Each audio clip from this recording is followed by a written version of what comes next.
গায়ের জোরে আর যাই করুন, মনে রাখবেন আম গাছে কখনো আমরা হয় না, আর পেয়ারা গাছে কখনো বাবলার কাটা হয় না। ভাষায় কথা বলা কি অপরাধ? আমাদের ভাষাকে দখল করার চেষ্টা করা হবে, বাংলার সংস্কৃতিকে অসম্মান করা হবে, বাংলার মানুষের অধিকারকে কেড়ে নেওয়া হবে। আমরা তো কারো অধিকার কাড়ার পক্ষে নই। আমি অনেক জায়গায় দেখতে পাচ্ছি বাংলা ভাষায় কথা বললে তার পেছনে একটা অনুপ্রবেশকারী তকমা লাগিয়ে দিয়ে তাদের উপর অত্যাচার করা হচ্ছে। আমরা মনে করি 21 মানে শুধু ভাষা নয়, 21 মানে মানবিকতা, 21 মানে সর্বভাষার সংহতির এক দর্পণ। যারা মারা গিয়েছেন, জীবন দিয়েছেন, তাদের জন্য এক তর্পণ। ভাষার জন্য আজও যারা লড়ে চলেছেন, সব ভাষাকে সম্মান জানাই আমরা, কারণ আমরা রামকৃষ্ণ পরমহংসদেবের দেশের লোক। যে মাটিতে রামকৃষ্ণ পরমহংসদেব জন্ম নেন, রবীন্দ্রনাথ ঠাকুর থেকে শুরু করে, নেতাজি সুভাষচন্দ্র বোস থেকে শুরু করে, ঈশ্বরচন্দ্র বিদ্যাসাগর থেকে শুরু করে, রাজা রামমোহন রায় থেকে শুরু করে, দেশবন্ধু চিত্তরঞ্জন দাস থেকে শুরু করে, মাতঙ্গিনী থেকে শুরু করে, বিনয় বাদল দীনেশ থেকে শুরু করে, মাস্টারদা সূর্য সেন থেকে শুরু করে, অতুল প্রসাদ থেকে শুরু করে, রজনীকান্ত থেকে শুরু করে, লালন ফকির থেকে শুরু করে, কেউ বাকি নেই। স্বামীজি, স্বামী বিবেকানন্দ এই ভাষাতেই কথা বলতেন। সব ভাষাকে সম্মান জানিয়ে বলি, সব ভাষার উপরেও যদি কোনোদিন কোনো আঘাত আসে, যে কোনো ভাষার উপর, আমরা কিন্তু রুখে দাঁড়াবো। কিন্তু দয়া করে আমাদের ভাষাটাকে অসম্মান করবেন না। আমি অনেক জায়গায় দেখতে পাচ্ছি বাংলা ভাষায় কথা বললে তার পেছনে একটা অনুপ্রবেশকারী তকমা লাগিয়ে দিয়ে তাদের উপর অত্যাচার করা হচ্ছে। কেন, কি কারণ? দেশটা তো ভারতবর্ষ। এই দেশে আমার এখানেও 1 কোটি 1.5 কোটি লোক কাজ করেন বাইরের। বিহার বলুন, উড়িষ্যা বলুন, মধ্যপ্রদেশ বলুন, রাজস্থান বলুন, গুজরাট বলুন, তামিলনাড়ু বলুন, কই তাদের তো আমরা ভাই বোনের মতো সম্মান করি। তাহলে আমাদের লোকেরা কি অপরাধ করলো যে আজকে তাদের ওপরে সন্ত্রাস চালাতে হবে, বুলডোজার চালাতে হবে, আমাদের অস্মিতাকে অসম্মান করতে হবে? আমাদের ভাষায় কথা বলা কি অপরাধ? আমাদের ভাষাকে দখল করার চেষ্টা করা হবে, বাংলার সংস্কৃতিকে অসম্মান করা হবে, বাংলার মানুষের অধিকারকে কেড়ে নেওয়া হবে। আমরা তো কারো অধিকার কাড়ার পক্ষে নই। আমরা গণতন্ত্রের পক্ষে, আমরা সর্বধর্ম সমন্বয়ের পক্ষে। প্রত্যেকটা মানুষের অধিকার আছে। কবি নজরুল ইসলাম লিখেছিলেন, কোরআন পুরাণ বেদ বেদান্ত বাইবেল ত্রিপিটক গ্রন্থ সাহেব জেন্দা বেস্তা পড়ে যাও যত সব। আমরা তো রাজবংশী ভাষা, নেপালি ভাষা, গুরমুখী ভাষা, কামতাপুরী ভাষা, অলচিকি ভাষা, কুরমালি ভাষা, সাদ্রি ভাষা সহ কত ভাষাকে, হিন্দি ভাষা, উর্দু ভাষা, আমরা সবাইকে রেকগনাইজ করেছি। আর যারা অত্যাচার করছেন একটা পার্টিকুলার বিধর্মী কিছু লোকজন, বাংলা বিদ্বেষী, তাদের আমি বলি শুনে রাখুন, বাংলা ভাষা আপনাদের দয়া আসেনি। 1950 সালে সংবিধান যখন প্রণয়ন হয়েছিল তখন থেকেই বাংলা ভাষা রেজিস্টার্ড এবং 8ম তপশিলিভুক্ত স্বীকৃত ভাষা হিসেবে স্বীকৃত। কারো দয়া আসেনি। আর যদি ধ্রুপদ নিয়ে বলেন, ধ্রুপদ সাহিত্য সব রাজ্যকে দিয়েছিলেন, একমাত্র বাংলা বাদ ছিল।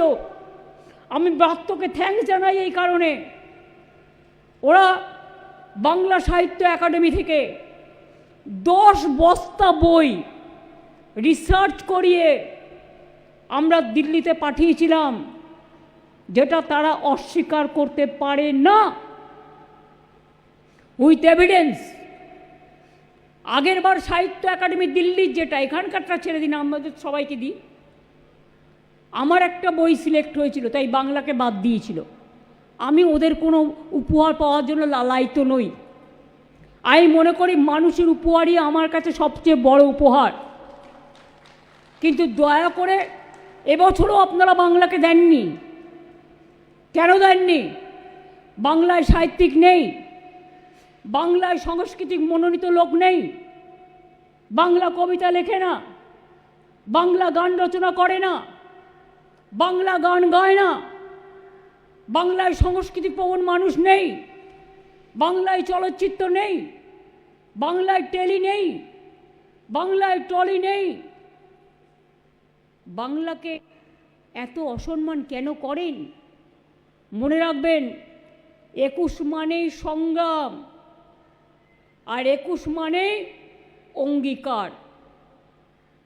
জান দেব তবু মান দেব না। মনে রাখবেন, মানব না বাংলার অসম্মান।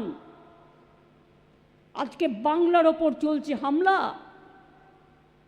এত কিসের তাড়াহুড়ো? বাংলার লোকেদের ভোটার অধিকার থেকে বাদ দেয়া, সংস্কৃতি থেকে বাদ দেয়া, ভাষার সম্মান থেকে বাদ দেয়া। আপনারা কি চান? বাংলাটা চলে যাবে? আপনারা কি চান? বাংলাটাকে গায়ের জোরে দখল করবেন? আপনারা কি মনে করেন বাংলার মানুষের অধিকার কেড়ে নেবেন? আমি রবীন্দ্রনাথ ঠাকুরের ভাষায় বলি, মানুষের অধিকারে বঞ্চিত করেছো যারে, সম্মুখে দাঁড়ায় রেখে তবু করে দাও না স্থান। অপমানে হতে হবে একদিন সবার তাহার সমান, বা সবার সমান। মনে রাখবেন যারা এসব করছেন, বাংলা না থাকলে স্বাধীনতা আন্দোলনের জন্ম হতো না, বাংলা না থাকলে নবজাগরণ হতো না, বাংলা না থাকলে সামাজিক সংস্কার হতো না, বাংলা না থাকলে সতীদাহ প্রথা রোধ হতো না, বাংলা না থাকলে বিদ্যাসাগর যে বিধবা বিবাহ চালু করেছিলেন, শিশু বিবাহ বন্ধ করেছিলেন, তা হতো না। বাংলা না থাকলে কে গাইতো? ফাঁসির মঞ্চে গেয়ে গেল যারা জীবনেরও জয়গান, 80 অলক্ষে দাঁড়ায়ছে তারা, দিবে কোন বলিদান। যান গিয়ে দেখে আসুন, স্বাধীনতা আন্দোলনে যারা ফাঁসির মঞ্চে গেছেন তার 90% বাংলার লোক, আর 10% পাঞ্জাব অবশ্যই আছে। কারণ দুটো দেশের ওপর, দুটো রাজ্যের ওপর এফেক্টটা বেশি হয়েছিল দেশভাগের পর, এবং লড়াইটা তারা করেছিল পাঞ্জাবে জালিয়ানওয়ালাবাগের হত্যাকাণ্ড আপনাদের মনে আছে, যার প্রতিবাদে রবীন্দ্রনাথ ঠাকুর নাইট উপাধি ত্যাগ করেছিলেন। আমরা এসব ভুলে যাই না, এসব আপনারা ভুলে যান। কখনো বিদ্যাসাগরকে অসম্মান করেন, কখনো রাজা রামমোহন রায়কে অসম্মান করেন, কখনো রামকৃষ্ণ পরমহংসদেবকে অসম্মান করেন, কখনো স্বামীজিকে অসম্মান করেন, কখনো নেতাজিকে অসম্মান করেন, কখনো বাংলার মাটিতে অসম্মান করেন। আর সেই বাংলায় সব এজেন্সি দিয়ে গায়ের জোরে সব করায়ত্ত করতে চান। গায়ের জোরে আর যাই করুন, মনে রাখবেন আম গাছে কখনো আমড়া হয় না, আর পেয়ারা গাছে কখনো বাবলার কাটা হয় না। আগে বাংলাকে ভালোবাসুন, তারপরে বাংলাকে অসম্মান করবেন। বাংলা সব সহ্য করতে পারে, দরকার হলে নিজেদের উজাড় করে দিতে পারে দেশের জন্য, বাংলা মাতৃভূমির জন্য। কিন্তু মনে রাখবেন, ধন ধান্যে পুষ্পে ভরা আমাদেরই বসুন্ধরা কারো কাছে মাথা নত করে না। চিত্ত যেটা ভয়শূন্য, উচ্চ যেটা শির, মাথা নত করে মানুষের কাছে। আবার আমি কবিগুরুকে স্মরণ করে বলি, আমার মাথা নত করে দাও হে তোমার চরণ ধুলার তলে, সকল অহংকার হে আমার ডুবাও চোখের জলে। একমাত্র মানুষের কাছে আমরা মাথা নত করি, মাটির কাছে করি, দেশমাতৃকার কাছে করি, মায়ের কাছে করি, মাদারের কাছে করি, আম্মার কাছে করি। আমরা দিল্লির লাড্ডুদের কাছে করি না। সরি, অশোটার নামই দিল্লিকা লাড্ডু, আমি কাউকে অসম্মান করছি না। দিল্লি থেকে এসে বাংলা দখল করা যায় না, বাংলাটাকে আগে চিনতে হয়, তারপরে বাংলা দখল করতে হয়। যারা বাংলাটাকে জানেনি না, চেনেনি না, কী করবেন? এসে মাছ খাওয়া বন্ধ, মাংস খাওয়া বন্ধ, শাড়ি পরাও বন্ধ করে দেবেন নাকি? কে কী পড়বে সেটাও ঠিক করবেন, কে কোন ভাষায় কথা বলবেন সেটাও ঠিক করবেন। সবই তো কন্ট্রোল করে নিয়েছেন। আজকে সারা দেশে একটা একনায়কতন্ত্র চলছে। তাই 21শে ফেব্রুয়ারি বলে যাচ্ছি, জোট বাঁধুন, তৈরি হন স্বৈরতন্ত্রের বিরুদ্ধে, স্বৈরাচারের বিরুদ্ধে, দুরাচারের বিরুদ্ধে, ব্যভিচারের বিরুদ্ধে, অত্যাচারের বিরুদ্ধে, দুর্যোধন দুঃশাসনের বিরুদ্ধে। বাংলা থাকবে তার সম্মান নিয়ে, তার অস্তিত্ব নিয়ে, তার অস্মিতা নিয়ে, তার ভাষা নিয়ে, তার মাটি নিয়ে, তার মা নিয়ে, সর্বধর্ম নিয়ে। এটাই বাংলা শিখিয়েছে। জান দিতে তৈরি আছি, জীবন দেব না। আমি এটুকু বলে, এটাই হোক আমাদের অঙ্গীকার আজকের দিনে। বাংলাকে জোর করে দখল করা যাবে না, মানুষের অধিকারকে বঞ্চিত করা যাবে না। গায়ের জোর, আমি জানি না, এটা একটা ভালো ঐতিহ্যপূর্ণ মিটিং বলে আর আমি ল্যাঙ্গুয়েজটা ইউজ করছি না। ছোটরা বলে, কেউ যদি বারবার বলে ফুচকা খাবো, লজেন্স খাবো, চকলেট খাবো, সব খাবো, বাচ্চারা বলতেই পারে, এটা তাদের অভ্যাস। তখন মায়েরা কখনো কখনো বলে, তুই তো হ্যাংলা কেন রে? আমার ওদের দেখে মনে হয় এদের বাংলার জন্য বড্ড বেশি হ্যাংলা। বাংলাকে জোর করে দখল করতে হবে, জবরদস্তি বুলডোজ করতে হবে। এটা হচ্ছে না, হবে না। মানুষকে যদি ভালোবাসেন, মানুষকে বিশ্বাস করতে শিখুন। গায়ের জোরে সব কিছু হলেও মানুষের হৃদয় জয় করা যায় না, মনটাকে জয় করা যায় না। মনের একটা জায়গা আছে, মনের দর্পণ দিয়ে ভাবুন, শুনুন, শিখুন, জানুন, মানুষকে ভালোবাসতে শিখুন। এবং 21শে ফেব্রুয়ারি এই শিক্ষাই আমাদের দিয়েছে।